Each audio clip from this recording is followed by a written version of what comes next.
में मरने के बाद जो अकड़न उत्पन्न होती है, उसकी वजह से कभी-कभी पैसिव मूवमेंट हो जाता है बॉडी में, तो उसको लोग देख के डर जाते हैं, लेकिन ऐसा कुछ है नहीं। वो जो रिगर मोर्टिस जिसको बोलते हैं, उसकी वजह से अकड़न में जैसे हाथ ऐसे है, अगर जो अकड़न हुआ तो हाथ ऐसे हो जाता है, अकड़न डेवलप होता है तो लोग कहते हैं कि मूव कर रही है।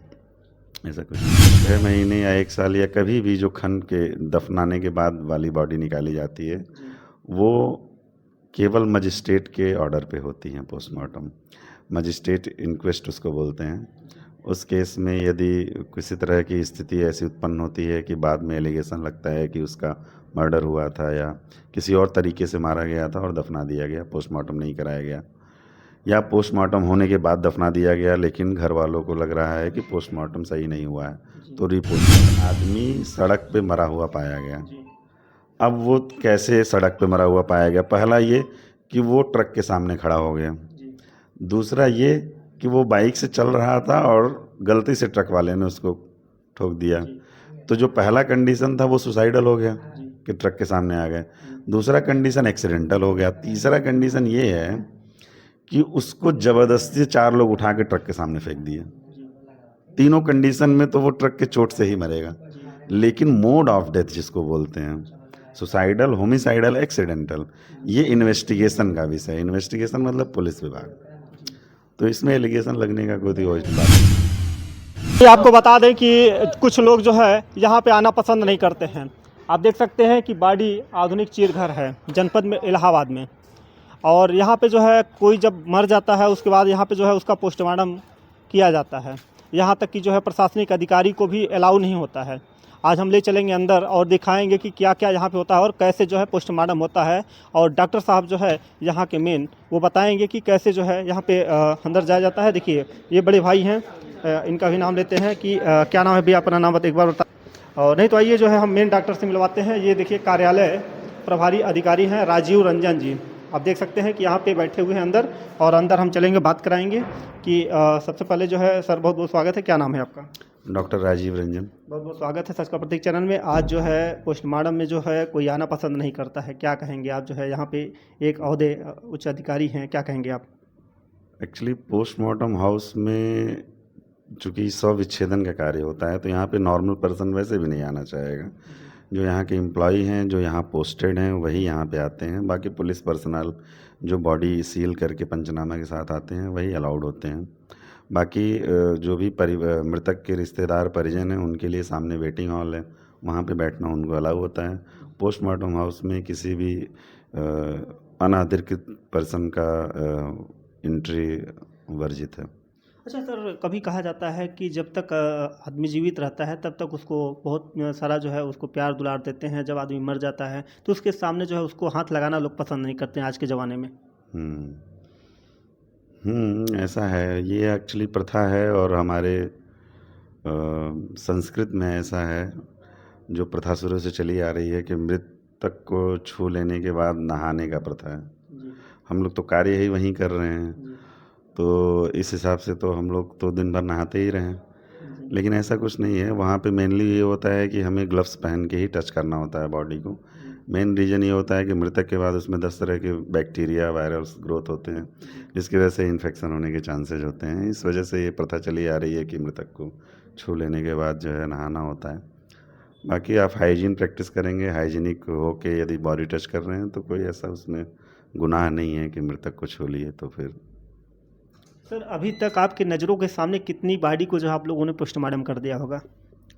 मेरी यहाँ पे तैनाती प्रयागराज में लगभग 2 साल होने जा रहा है। 2 साल में लगभग 6000 बॉडी का पोस्टमार्टम हो चुका है मेरे सामने। इससे पहले हम किंग जॉर्ज मेडिकल यूनिवर्सिटी में एमडी कर रहे थे, तो वहाँ 1 साल में तो 7000 पोस्टमार्टम होता है जी, मतलब 7-13 हज़ार हो गया। हाँ, वहाँ 3 साल हम पोस्टमार्टम एमडी के ड्यूरेशन में, तो वहाँ 7 त्रिक 21,000 वहाँ हो गया, 6000 यहाँ हो गया। जी। अच्छा, कभी डॉक्टर साहब ये लगता है, कभी डर लगता है जैसे कि पोस्टमार्टम कर रहे हैं या तो आदमी जो है जिंदा हो गया हो, ऐसा कभी आपके सामने प्रतीत हुआ? नहीं, इस तरह के प्रकरण मेरे सामने कभी आया नहीं। और रही बात डर की, तो हम लोग नाइट पीएम में भी आते हैं, जो रात्रिकालीन पोस्टमार्टम जिलाधिकारी महोदय और मुख्य चिकित्सा अधिकारी महोदय के आदेश पे जो कभी होता है लॉ एंड ऑर्डर को ध्यान में रखते हुए, तो हम लोग रात के 2 बजे 1 बजे भी पोस्टमार्टम किए हैं। इस तरह के किसी भी तरह का कोई भी डर नहीं लगता है। और कभी जो मृतक के ज़िंदा होने वाली जो भी न्यूज़ होती हैं वो सही नहीं होती हैं। वो एक्चुअली बॉडी में मरने के बाद जो अकड़न उत्पन्न होती है उसकी वजह से कभी कभी पैसिव मूवमेंट हो जाता है बॉडी में, तो उसको लोग देख के डर जाते हैं, लेकिन ऐसा कुछ है नहीं। वो जो रिगर मॉर्टिस जिसको बोलते हैं उसकी वजह से अकड़न में, जैसे हाथ ऐसे है, अगर जो अकड़न हुआ तो हाथ ऐसे हो जाता है, अकड़न डेवलप होता है तो लोग कहते हैं कि मूव कर रही है, ऐसा कुछ नहीं। अच्छा डॉक्टर साहब, आपने जब पहली बार जो है अगर पीएम अगर पोस्टमार्टम किए होंगे तो आपको डर लग रहा होगा कि नहीं लग रहा होगा? नहीं, पहली बार पीएम करने से पहले हम इसमें एमडी किए हुए हैं। जो मेरी एमडी है वो फॉरेंसिक मेडिसिन एंड टॉक्सिकोलॉजी है किंग जॉर्ज मेडिकल यूनिवर्सिटी से। तो वहाँ पे 3 साल हम लोग पोस्टमार्टम हाउस में ही कार्य करते हैं। तो जो डर था वहाँ फर्स्ट ईयर में शुरू के महीनों में था, उसके बाद वो सब खत्म हो गया। शुरू में जब आप गए होंगे अंदर तो आपको इतनी भयानक चीज़ें जो है दिखाई होंगी? एक अलग सी फीलिंग होती है और बॉडी कई विकृति स्थिति में भी आती हैं, जैसे कुछ सड़ गल गई होती हैं, किसी में कीड़े पड़ गए होते हैं, कोई बॉडी जो है ज़मीन के नीचे से खन के भी निकाली जाती हैं, जिसको एक्सह्यूमेशन बोलते हैं, मजिस्ट्रेट के आदेश पे होता है ये। वो जो डूबी हुई बॉडी होती है उसमें और जो है भयानक दृश्य होता है, तो होता है ऐसा, लेकिन उसमें कोई डरने वाली बात नहीं है। अच्छा, जो बॉडी जो है 6 महीने बाद जो है निकाली जाती है ज़मीन से, तो उस बॉडी को कैसे पोस्टमार्टम करते होंगे सर आप?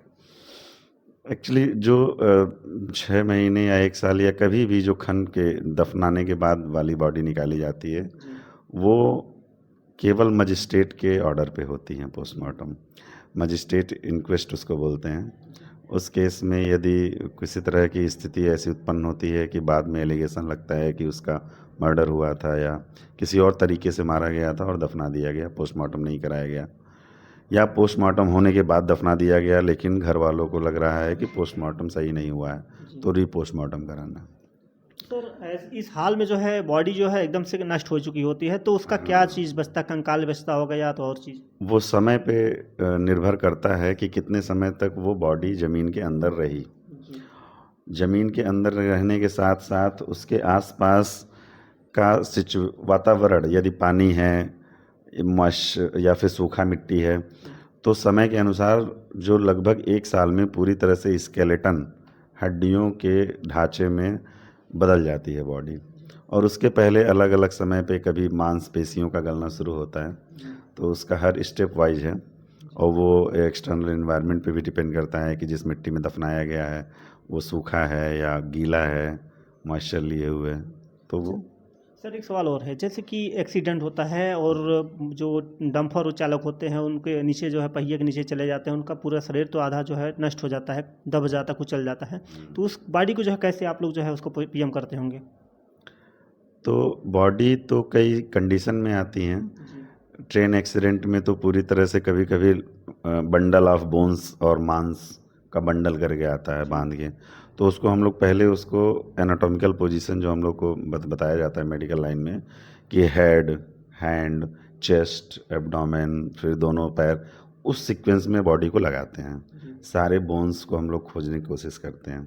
फिर सीक्वेंस में लगाने के बाद जो जो चीज़ मिसिंग होता है उसको मेंशन करते हैं, जो चोटें जहाँ मेंशन होती हैं उसको मेंशन करते हैं, क्या क्या इंटरनल ऑर्गन्स रप्चर हैं, फट गए हैं, कट गए हैं, तो उसको मेंशन करते हैं। तो पहले हमें उसको देखना होता है कि बॉडी में कौन कौन से पार्ट हैं। सबसे पहले बॉडी अगर आपके सामने अगर रखी हो तो कैसे उसका पीएम जो है पोस्टमार्टम करेंगे, उसके पहले सबसे पहले कौन सा अंग खोलते हैं?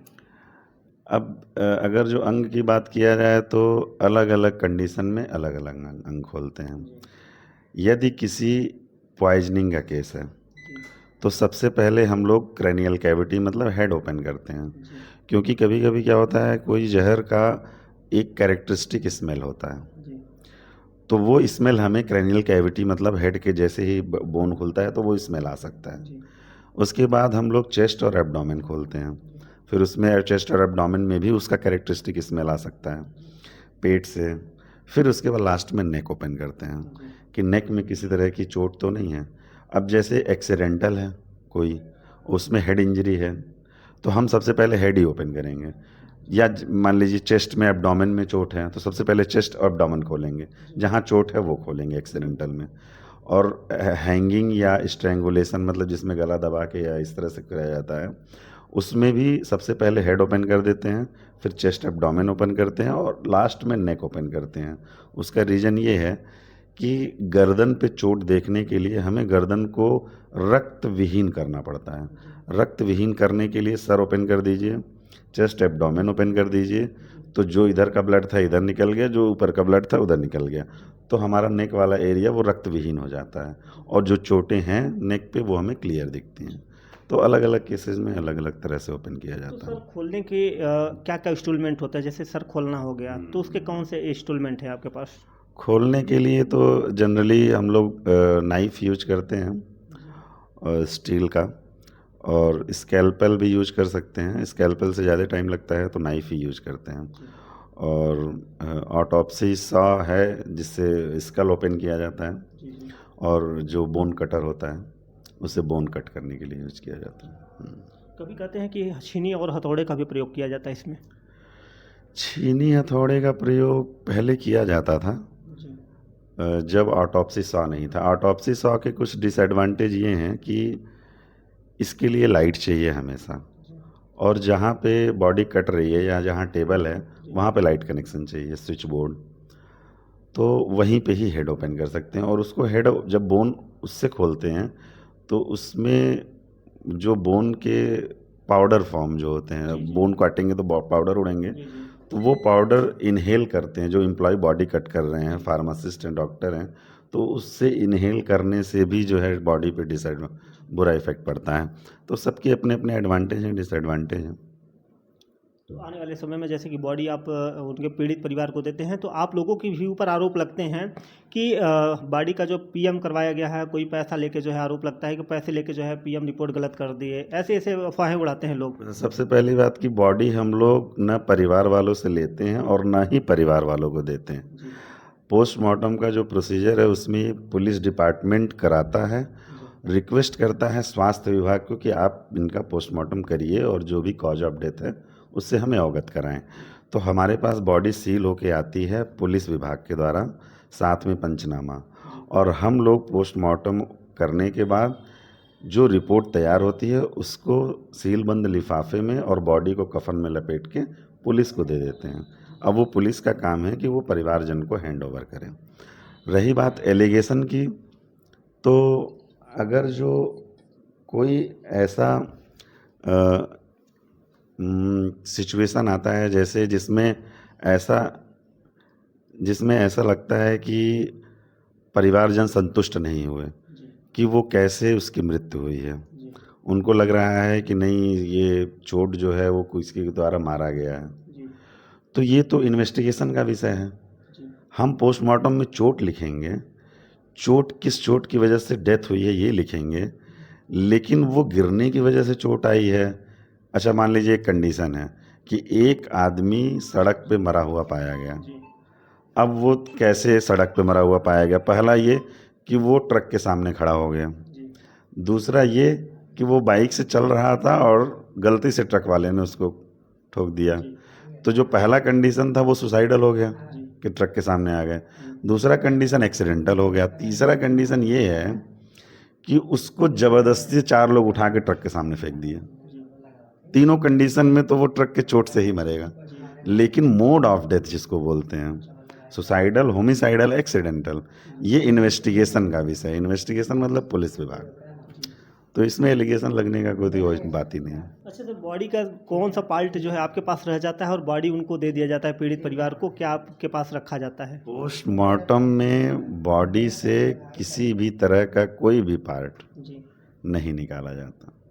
हमें उसको ओपन करते हैं, कट करके देखते हैं क्या क्या चोटें हैं, क्या क्या उसमें कमियां हैं, क्या क्या बीमारियां थीं तो क्या थीं, ये देखने के बाद वो सारी चीज़ें बॉडी में ही सील करके वापस कर दी जाती है।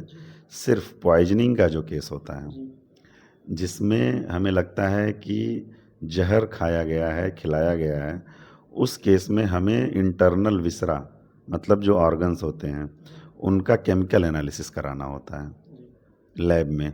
तो उसमें उसके कुछ-कुछ टुकड़े काट के और उसको सील बंद जार में प्रिजर्व करके और वो भी पुलिस को ही हैंडओवर कर दिया जाता है और ये पुलिस का काम है कि वो उसका जाँच कराए। सर एक सवाल और है, लोगों का ये भी कहना है कि जब पीएम जो है आते हैं, लेके आते हैं पीड़ित परिवार, ये भी आरोप लगाते हैं कभी-कभी कि जो है उनका किडनी और गुर्दा और आँख तक निकाल ली जाती है, ऐसा लोग बताते हैं। ये बेबुनियाद है एलिगेशन यदि ऐसा लग रहा है तो, क्योंकि उस किडनी का मृत आदमी के या फिर आँख का कोई यूज़ नहीं है।